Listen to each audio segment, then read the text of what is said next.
Hello everyone, good morning. तू तिथे मी, प्रेमाची पहिली जोडी. यश सिया आता देवीच्या पायाशी उभे होते आणि समोर गुरुजी त्यांचं काम करत होते. तर सिया हात जोडून डोळे मिटून मनोभावे देवीला प्रार्थना करत होती. कदाचित आपल्या आईसोबतच बोलत असावे. हे तिच्या क्षणाक्षणात बदलणाऱ्या एक्सप्रेशन वरूनच समजायला येत होत. तर यश सुद्धा मानत नसला तरी सुद्धा त्यानेही हात जोडून घेतलेच. पण बोलत बसला नाही, ते वेगळं.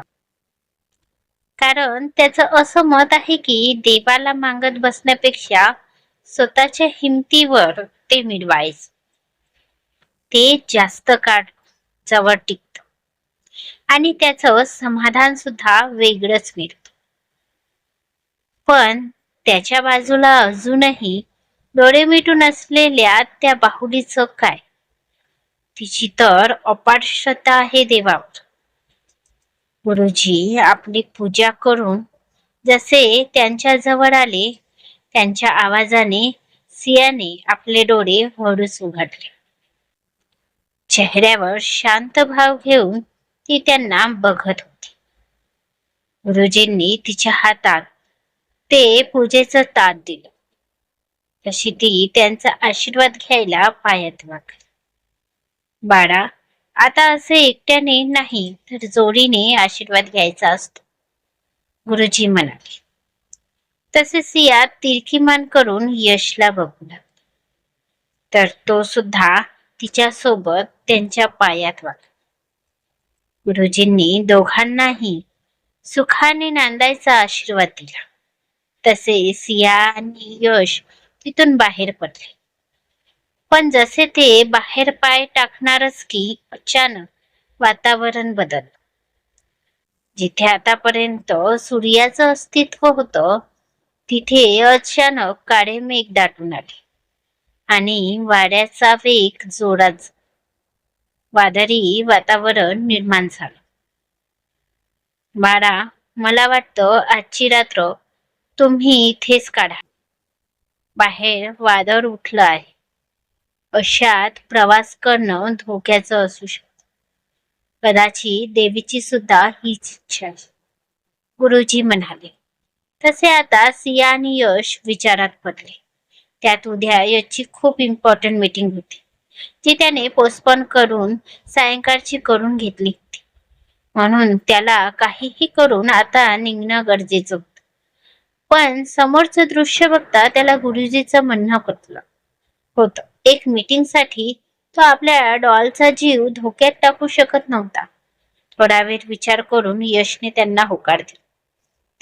त्याचा होकार मिळताच गुरुजींनी त्यांच्यासाठी तिथे जवळ असणाऱ्या खोल्यांपैकी एक खोली तयार करायला घेतली. खर तर हे मंदिर किर्लोस्कर यांच्याच वडिलोपार्जित मंदिर होतं. शामराव इथले ट्रस्टी होते आणि त्यांच्यानंतर यश तिथला कारभार सांभाळणार होता. आणि नंदा यांनीच अशा वेळी श्रद्धाळू भक्तांसाठी ही सोय करून घेतली होती, ज्याचा आज त्यांच्याच नातवाला फायदा मिळणार होता. ते म्हणतात ना, काही चांगलं केलं तर त्याचं फळ आज नाही तर उद्या चाखायला मिळतेच. तसंच नंदा आणि शामराव यांच्या चांगल्या कर्माची फळं आज अशा प्रकारे यशला मिळत होती. थोड्याच वेळात यश सियाला घेऊन त्या खोलीत गेला. बॉडीगार्ड सुद्धा बाजूला असलेल्या खोलीत शिफ्ट झाले. गुरुजी त्यांच्या जेवणाचं बघण्याचं सांगून बाहेर निघून गेले. यश त्या खोलीला बघत होता. छोटीशी पण तितकीच स्वच्छ अशी ती रूम, ज्यात एक छोटासा बेड आणि फॅन होता आणि एक छोटीशी अशी बाथरूम सुद्धा होती. यशने सियाला फ्रेश होऊन यायला सांगितलं आणि तो कृषला फोन करायचं म्हणून बेडवर बसला. सियाला सुद्धा फ्रेश व्हायची गरज होती, म्हणून ती सुद्धा वॉशरूम मध्ये गेली. पण तशीच तिची किंकाळी बाहेर आली. जे ऐकून कृषला फोन करत असलेला यश सुद्धा घाबरला आणि तसाच परत वॉशरूम मध्ये गेला. काय झालं सिया? तू तू अशी ओरडली का? आत ये, सियाला घाबरलेलं बघून यशने विचारलं. अहो, ते एका बाजूला इशारा करत सिया धावत येऊन यशच्या गळ्यात. तर यशने सिया जिकडे इशारा करत होती त्या दिशेने बघितलं. काय झालं तिथे? यश त्या दिशेने बघत बोलला. ते ते पाल ई बोलून सिया पुन्हा यशला चिपकली आणि तिने दोन्ही हात यशच्या गळ्यात गुंडाळून घेतले. तर भिंतीवर त्या पालला बघून यश स्मित करू लागला, जी आता दुसरीकडे जात होती. ती गेली का? सियाने हळूच आपली मान फिरवत बोलली होतीच की ती आहे तिथेच अजूनही, यश म्हणाला. तसं सिया आणखी त्याला घट्ट चिकट इतकी की आता तिची छाती यशच्या छातीला भिडली होती. तसे यशचे श्वास जोरात वाढू लागले आणि तो वर बघत जोरजोरात श्वास घेऊ लागला. आता असे गप्प का आहात? तिला सांगा ना जायला. हाकलून लावा तिला, सिया म्हणाली. तिचे श्वास त्याच्या मानेवर पडत होते आणि यशचा बीपी वाढवत. अहो, आता काय तुम्ही तिला डिनरला इन्व्हाइट करणार आहात का? की तिला मेन डिश म्हणून खाणार आहात? सिया थोडी चिडून ओरडली.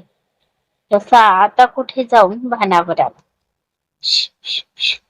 करत उगाच अस्तित्वातही नसलेल्या त्या पालीला हाकलू लागला.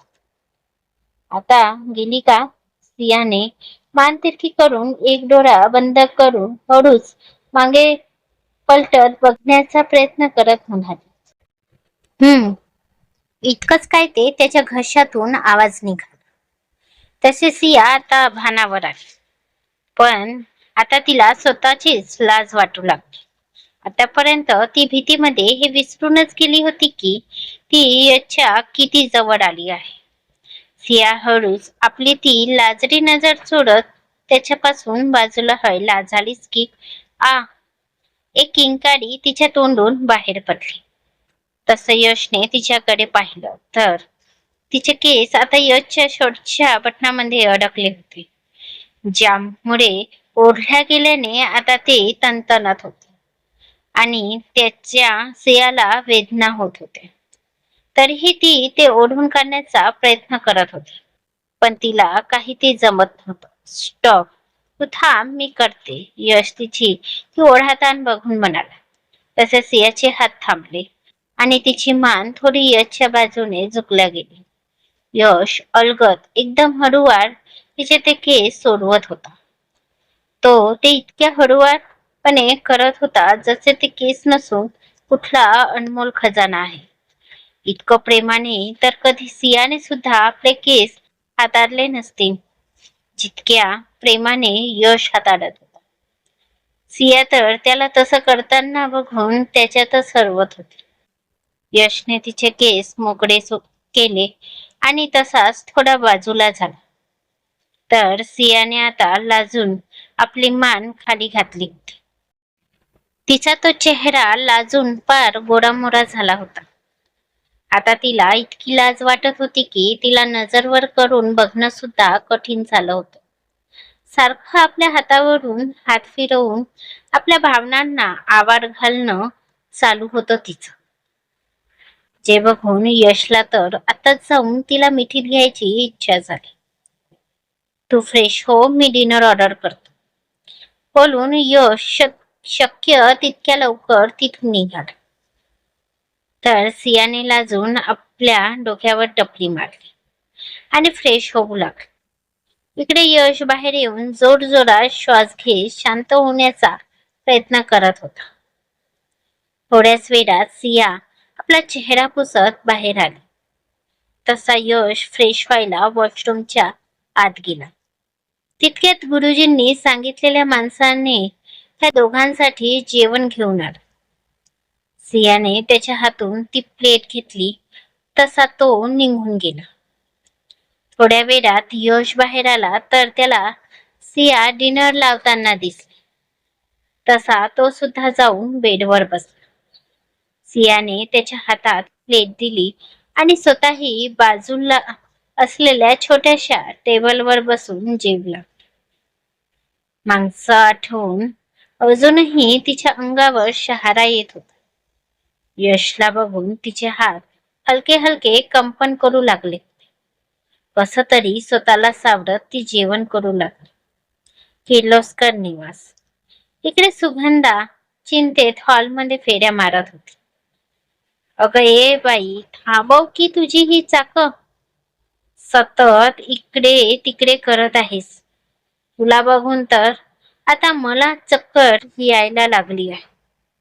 नंदा आपल्या डोक्याला हात धरत बोलली. ओहो आई, ते ठीक आहे, पण यश सिया अजून कसे आले नाही? आभार बघा किती भरून आलो आहे. सुगंधा चिंतेत बोलली आणि नंदाला बघू लागली. अगो बाई, मी विसरलेस की ग. तुझा तो हिटलर कुकुड बाळ आहे नाही का बिचारा. खरंच ग बाई, इतकी कशी ग तू वेंधळी. तुला खरंच असं वाटते का की या अशा वातावरणात तुझा तो हिटलर प्रवास करेल, ते सुद्धा त्याची लाडाची बायको सोबत असताना. नंदा, बघितलं नाहीस का तू किती जपतो तिला, जशी ती नाजूक काचेची बाहुली आहे. म्हणून हे काळजी करायचं सोड. आणि करायचीच असेल तर त्या 10-12 बॉडी बिल्डरांची कर. कारण आपल्या बाहुलीला जपायच्या नादात तो त्यांचे किती हाल करेल हे तर देवच जाणे. नंदा वर बघून हात जोडत बोलली. आता ही जर तुला काळजी वाटत असेल तर ती चुलीत टाक आणि माझ्यासाठी काहीतरी खायला कर. मग बस तप करत. नंदा म्हणाली तसे सुगंधा आता कायच बोलणार होती म्हणा. ही सुद्धा मान हलवत किचन मध्ये निघून गेली. इकडे सिया आणि यश दोघे डिनर करत होते. पण डिनर कमी आणि एकमेकांना बघणं जास्त सुरू होत. त्यांचं हे पहिल्यांदा असेल तेव्हा दोघांच्याही मनात धाकधूक सुरू होती.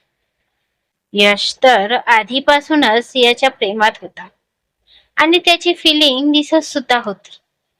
पण आज सिया सुद्धा फिलिंग घेऊन यशला चोरून चोरून बघत होती. छोट्याशा खोलीतल्या त्या डिम प्रकाशात दोघांचेही चेहरे लाजेने चमकत होते. खोलीतलं वातावरण अगदी गुलाबी गुलाबी होत चाललं होतं. सिया याचं डिनर झालं. सियाने दोन्ही प्लेट्स बाजूला केल्या. पण आता झोपायचं कसं याच विचारात ते दोघेही समोरच्या बेडला ताडत उभे होते. घरी तर किंग बेड होता, शिवाय सोफाही होता. पण इथे तसं काही नव्हतं. म्हणून दोघांनाही झोपण्याचा प्रश्न पडला होता. बाहेर पावसाची संततधार सुरू होती. जणू आज त्या निसर्गानेही ठाणलंच होतं दोघांनाही एकत्रच ठेवायचं. खूप झाला यांचा चोरी चोरी चुपके चुपके खेळून. आज हमसा साथ है यांना खेळायलाच लावायचा. म्हणून कदाचित त्यानेच हा खेळ खेळला होता. पण यश सिया अजूनही कपारावर आठ्या घेत एकमेकांना बघत होते. त्यात बेडही खूप छोटा होता. जर दोघेही झोपले तर त्यांना एकमेकांच्या मिठी झोपल्याशिवाय पर्याय नव्हता. हा विचारच दोघांच्या मनात शिरशिरी देऊन गेला. आणि पुन्हा दोघांनीही चोर नजरेने एकमेकांना बघून घेतलं. आणि तितक्यात बाहेर जोरात वीज कडाडली आणि सिया आई मनात पटकन याच्या कुशीत शिरली. तसं त्यानेही तिच्या भोवती आपले हात गुंडाळून घेतले. हा चान्स तो कसा सोडणार होता. भलेही तिच्या मर्जीशिवाय समोर जाणार नव्हता, पण मिळालेला चान्स सोडून देण्या इतका मूर्खही नव्हता. आणि आज तर त्याला चान्स पे चान्स भेटत होता. त्यामुळे डील पोस्टपोन करून सुद्धा आज त्याच्या चेहऱ्यावर राग नव्हता. होती ती गोड स्माईल आणि डॉल जवळ असण्याचा अफाट आनंद. आता काय होईल पुढे? यश सिया झोपतील का एकाच बेडवर? सियाला कळतील का यशच्या प्रेमळ भावना? काय वळण घेईल यश सियाचं हे सुरेख नाटक? बघू पुढच्या भागात लवकरच. आजचा भाग कसा वाटला ते कमेंट करून नक्की सांगा. तुमचे कमेंट मला समोर लिहायला उत्साह देतात. आणि कथा आवडल्यास लाईक, शेअर आणि सबस्क्राईब नक्की करा. धन्यवाद.